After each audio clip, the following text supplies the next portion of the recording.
All right, so we've got some foundational concepts here, but now let's get into some really the detail stuff, and that's the indicators. This is the tools, the things we're going to actually use to help us, make decisions around securities to buy or sell, for example. And indicators are really at the heart of technical analysis, and it's really our technical tools we're going to use to help us be successful.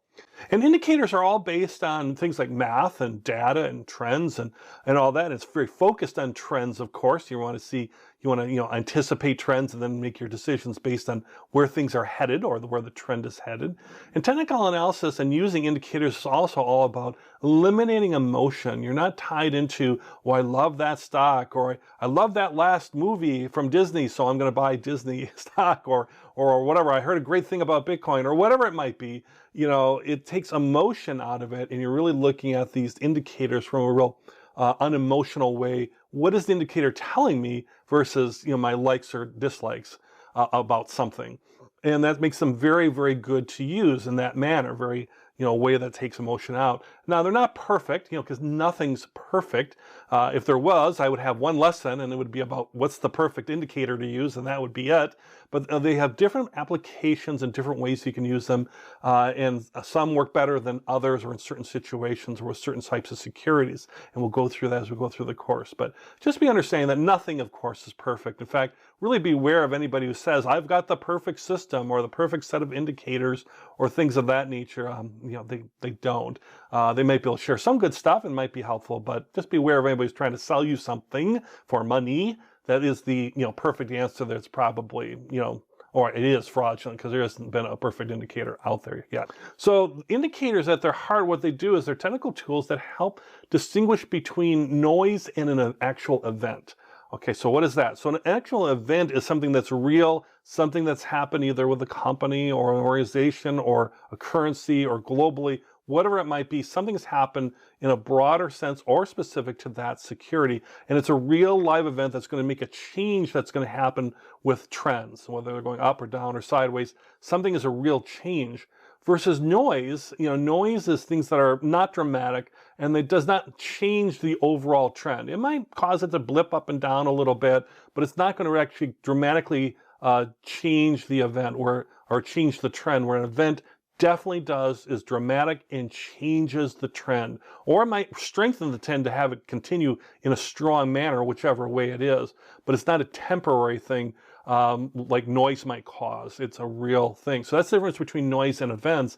And indicators help us to separate that out so we can kind of tell what's true and what's false and what might be, really the core things that we want to focus on as far as making our buying and selling decisions using indicators when events happen. So let's look at an example of these noise and events, for example.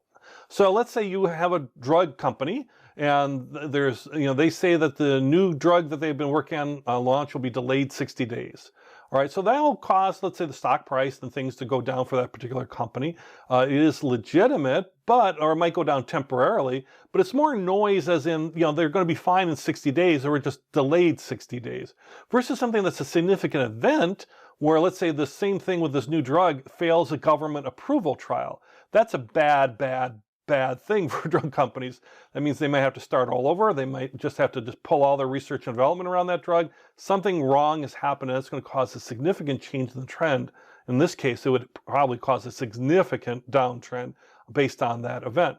So you get a feel for these events and noise, and the indicators again help separate out the noise. So we think about what is actually an indicator, defining it, so to speak. An indicator is a line or a set of lines or some type of mark you put on a chart to identify events and clarify and enhance the investor's perspective, perception of the price move, and are looking for things like, is the stock price trending? Is it going in a certain direction? How strong is that trend? What's the degree of strength? And is a trend turnaround point, about to be reached, right? So that's what our indicators are telling us. Which way is the trend? How strong is that trend? And is that trend going to change or go maybe in a different direction? If we know those things, then we can make buy or sell decisions based around that indicator, or maybe a set of indicators to help confirm between primary and secondary indicators. Another way to look at this is, what do indicators specifically kind of try and identify? They're going to try to identify is a trend beginning? Is a new trend beginning? How strong or weak is that trend? Is it kind of going to be weak, or is it going to be really strong and we want to get in that trend? Whichever way it's going, up or down. Is the trend retracing? Is it got a temporary pullback, but it's likely to resume, let's say, for example? Is a trend ending and may it, change or reverse or go the opposite way, basically? And also we can use indicators to indicate a trading range, high to low. What is the range that's going on with a particular security as far as the pricing in there? And that'll help us decide. Again, all these things are designed to help us as far as whether we want to invest or not, or when we want to buy, or when we might want to sell. And if you look at each of these things, and all these different sections we have coming up are going to start identifying these things. And we'll apply concepts like these different indicators, like for identifying beginnings of trends, we might use a moving average crossover, momentum for strength of the trend, relative strength index for looking about, is it going to retrace but then likely resume the trend? How can we identify that? We could use the RSI, or relative strength. We can use multiple types of indicators for things like, for example, is a trend ending and may reverse? Well, we got patterns and breakouts and momentums and crossovers, and what's the trading range? That's things we can use too with that, like Bollinger Bands or ATR, average true range. So as you can see, we've got different ways that we can use these different indicators to help us decide what we want to do. And ultimately, what all this stuff that we're going to learn is indicators are designed to provide us buy and sell signals, or at least a warning that something might be happening, to help us to be better traders, to be better investors, to make better decision makings. And really, if you look at these different types of indicators or signals on buy and sell signals, a warning signal or a buy or sell signal, there's really kind of three broad things that they're going to talk about, or three broad ways you can kind of look at these signal types. And those are crossovers, meeting a range limit, or are things converging or diverging? So just to give a couple highlights on that, and I'll highlight some of the things you're going to learn in great detail coming up. Basically a crossover is when one line is crossing another. And it's going to show things like a breakout. So you can kind of see in this quick little example, you can see there's a trading range there with these two bars on the top and right, and everything's kind of narrowly constrained.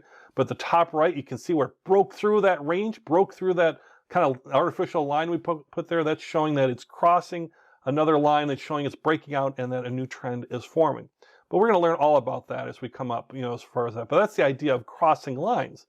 And also we have range limits, things like, funny names like oscillators and momentum indicators, where we're going to look at what are the trading ranges and how do things fluctuate, within an upper and lower band of a trading range. And as they approach them, how are they going to, are they going to indicate things like is something overbought or oversold? Or can you combine these different types of range limit type trading and looking at things like movement and moving average indicators to signal trend breakouts and reversals? So there's kind of big broad aspects of that. And then you have these ideas of convergence and divergence, where two things are coming together. Prices are narrowing. They're starting to get closer together within a trading range.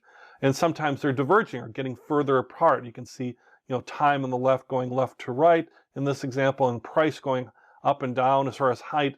And you can see convergence where prices are starting to get closer together. Divergence where prices start to go further apart is the idea behind that. So these indicators are these broad concepts, indicators. We're going to put all this together. We're going to learn a whole bunch of different indicators and different ways that we can kind of analyze investments and analyze securities so we can make the best decisions by using these indicators, by using these tools. And that's what we're going to start learning at and start building that up from the foundation up.